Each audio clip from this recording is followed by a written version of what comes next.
Welcome to Redtastic. Story 1. I am feeling extremely angry and need a second opinion, apart from my husband's, to decide whether what I did was reasonable or not. The situation is that my 32 female's husband, 31 male, and I rented a place in a big city and lived there for 2 years. While our lease was still not even halfway up, I got pregnant. So we decided to move to be closer to his family. Meanwhile, my brother, 37 male, called and asked if he could move in with his wife and kid because he's moving to the big city looking for a better paying job. He has found himself in some debt and wanted to fix it fast, it seemed. Because his credit had gone to shit, it would be difficult for him to get into a rental agreement. So, no harm in it, we thought. Family helps family after all. So we allowed my brother, his wife and kid to move in with us, and my husband even landed my brother a decent paying job. We moved the next month, leaving the lease open for my brother and his family to stay in the apartment. It's been nearly 8 months since, and recently it's come to my knowledge that sister-in-law has been bad-mouthing me to my family behind my back. Basically, she's been calling me a bad mom, criticizing feeding my baby formula because I don't produce enough milk, not cleaning up the house more, and making husband do chores and sometimes night feeding, etc. A lot of my relatives have called to let me know she's been going around telling them.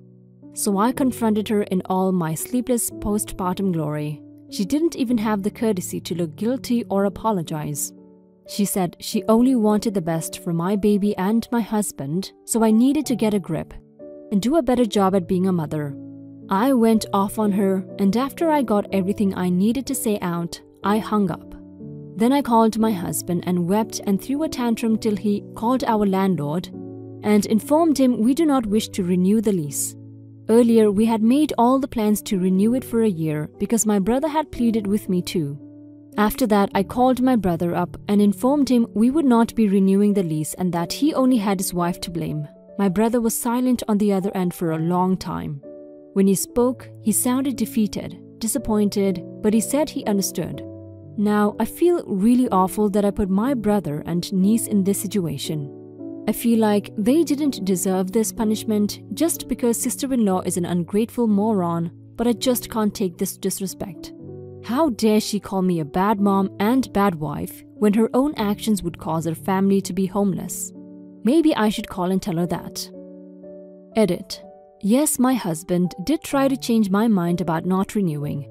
He's more level-headed than me, like some of y'all had to point out. And guess what? He didn't have to carry or push a human out like I did. Final update.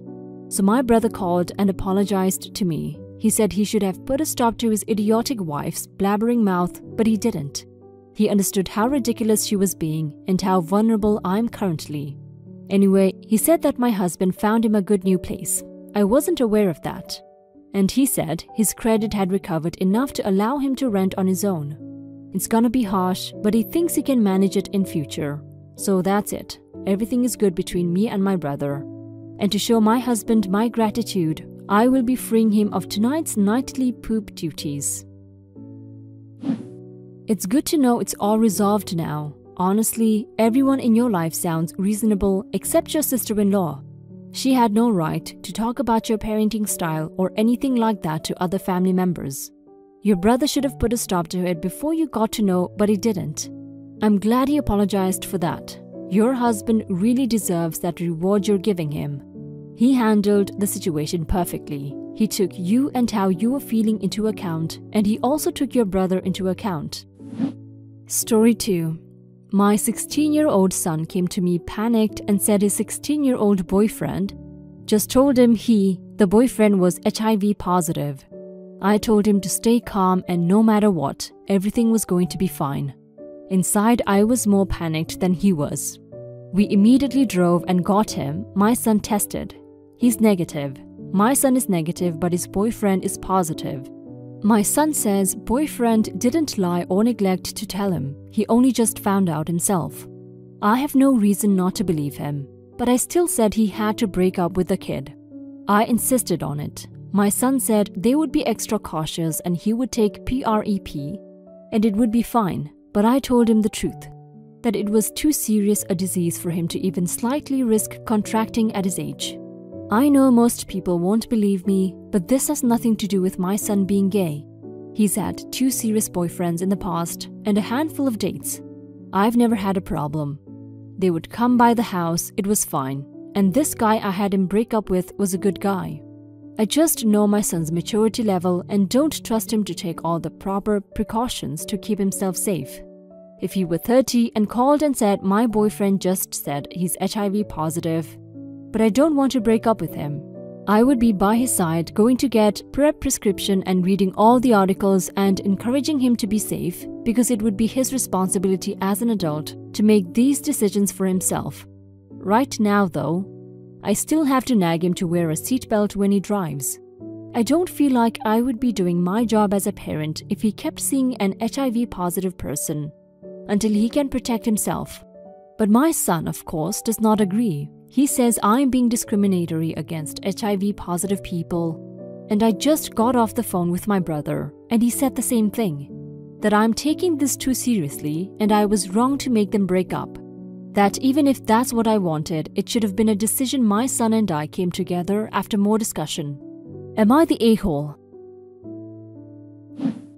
No a-holes here, OP, and I feel for the position you're all in here. That said, I don't know if I think forcing him to leave the boyfriend is the concrete answer here. I fully get that teenagers are hormonal and crazy, but your son surely understands what a risk HIV is. Thankfully, it's not the death sentence it once was, but everyone should protect themselves.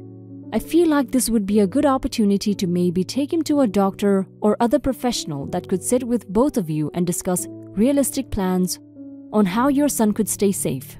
I'm afraid if you force him that your son will just go behind your back. Teens are sneaky. I can't imagine how this boyfriend must feel too. That has to be so frightening, and to see people backing away because of it. That's incredibly heartbreaking. It sounds like your son really cares for this boyfriend. Explore some other options if you can. Now for some comments. No a-holes here. You're just being concerned for your child's safety, which is totally normal. However, telling him to break up with his boyfriend will do nothing except make the situation more difficult. You should get him PrEP and discuss the seriousness of HIV and make sure he knows he can come to you for questions. Maybe help him research ways to keep safe and try to let him know the reason you wanted them to break up is because of how much you love him. No a-holes here. As a mom, your only job is to keep your minor son alive. From a biological perspective, you should do anything and everything to make that happen. Realistically, you can't prevent him from seeing his boyfriend. So education, PrEP, condoms, education, support, bringing his boyfriend into your house as much as possible so that they can have eyes on them, education and support will probably work better until they break up. Forbidden love tends to be very sexual. Your intention is not bad, but your methods are just not effective. HIV is a lifelong disease. It has no cure, and likely won't for a long time yet. So it's not heal, just take HIV medications. They must be taken at the same time daily to be effective at preventing the development of the disease and to prevent transmission. These drugs can have serious side effects, and if you stop taking them, the disease will progress and will again be transmissible. Also, there is evidence HIV can and does develop resistance to the medications taken, making them ineffective and will again increase risk of infection. Yes, HIV isn't the death sentence it was in the 80s or 90s, and there is treatment accessible and more in development, but it is still a lifelong and serious disease, and people do still die from it. You are right to be worried a 16-year-old doesn't understand the lifelong implications of a HIV-positive diagnosis. Story 3. My sister and I are the last of our family in the country. We have a few cousins abroad, and we are the last ones here since our mother passed away last year. My sister had 2 children, an 8-year-old boy and a 2-year-old girl. Both kids are the result of a relationship with a guy I told her was trouble from the beginning. They split up a year back and haven't been in each other's lives since. No one's sure where the father is now, and as predicted, he has abandoned them entirely. Last month, my sister was arrested. I was the one she called, and she asked me to look after her kids while she was in jail. I said I wouldn't be able to as I couldn't take the time off work to look after them. She begged me to help out and said that she didn't want her kids taken into foster care. I said I would visit them if that was an option to keep the family connection, but I don't want children. And I don't know how to look after them. I don't really have the resources and they would have to share a room in my home. Now, my sister is out of jail. The charges were dropped as there was a miscommunication. She's in the process of getting her kids back, but says they're incredibly traumatized by the separation from familiar people and surroundings. She says she's also struggling to prove she has a stable income to look after them, as her job let her go when she wasn't able to show up due to being in jail. She said that in this situation, if I had offered to take the kids, then they wouldn't be traumatized by their time in foster care, and she wouldn't be jumping through hoops to get a child services to leave them alone again. From what I hear, they ended up with a nice family in a good area. I think that family were better equipped to look after the kids than I was, and isn't it better for kids to be in a home where they're actually wanted? I'm sorry she's hurt, but realistically, there was no way around it. I work 12-hour days in the week and can't afford to take time off work or pay for that amount of childcare. I'm also not very good with kids and don't want to adjust to having kids. I know I wouldn't want to adjust, and I know that sounds selfish. Everyone would want to step up and say they would do the right thing. But ultimately, when it comes down to actually doing it, it's harder than it sounds. I wouldn't want the kids to be around a short-tempered, stressed version of me who's clearly in too deep. I like my niece and nephew a lot, but I don't think I would have been any good at looking after them for a long time. I didn't know it would be only a few weeks. It could have been indefinitely for all I knew, and I didn't want to adjust my lifestyle for kids that aren't mine. She'll get them back, and ultimately this was just a month out of their lives they probably won't remember when they're adults anyway. Am I the a-hole? No a-holes here, OP. Although your decision to not take care of the kids was a bit selfish, I believe you were being true to yourself. You understood that you would be miserable if you were to put yourself in that position, and you would rather not see that happen. Sure, it would have been easy for your sister to get the kids from you after she got out of jail, but it wouldn't have been easy for you or the kids to live well while she was in jail. You wouldn't know how to take care of them, and to top it all off, your work wouldn't allow it. Overall, I think you did the right thing. Your sister and a lot of people may not think so, but that's the downside of the decision you made. Now for some comments. Not the a-hole. There is no blame on you at all. Sister doesn't want her kids messed up and doesn't hang around with people who are criminals. If she was in jail for a month, it wasn't a miscommunication. She was somehow involved with the crime that occurred. They just didn't have enough to go to court with. Whatever trauma was suffered by those kids is your sister's fault. Tell her to take full responsibility for her actions and the consequences thereof. No a-holes here. It sucks, but you weren't equipped to care for them. That's no one's fault.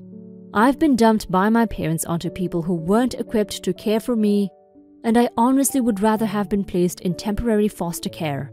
That's not to say this is the solution for every instance of this, but people commenting you're the a-hole are forgetting there's a lot of variables. 2 unexpected mouths to feed is hell on a budget alone, and this isn't accounting for the fact that most small children are whirlwinds of destruction and poop. There was no win situation from the start. But you did what was realistically best for your nephew and niece. Your sister may blame you, but that's because it's easier to get mad at you than the myriad circumstances that led to this. She may or may not come around, but try not to take it too personally. In theory, I want to say you're an a-hole. Families should step up and help each other out in times of crisis. But in actuality, no a-holes here. It's a huge responsibility to take in an 8-year-old and 2-year-old. I'm sure you had your own job and responsibilities. You would have to figure out daycare and pay a considerable amount for it. You would have to figure out schooling for the older one. Could she stay in the same school, have to start a new one, etc.? And alter your schedule to be able to pick up and drop off, plus the responsibilities and possible costs of medical care, dental care, diapers, feeding them, entertaining them, raising them. If your life isn't conducive to having kids, you're not an a-hole, especially as you didn't know how long this would last. I know my career, with crazy long hours and frequent travel. isn't conducive to taking in 2 kids. That said, if I were your sister, I would probably be very hurt to realize that I didn't have anyone to help with my kids in a time of crisis. Even if it shouldn't be expected, I would still be disappointed and hurt and upset for my kids.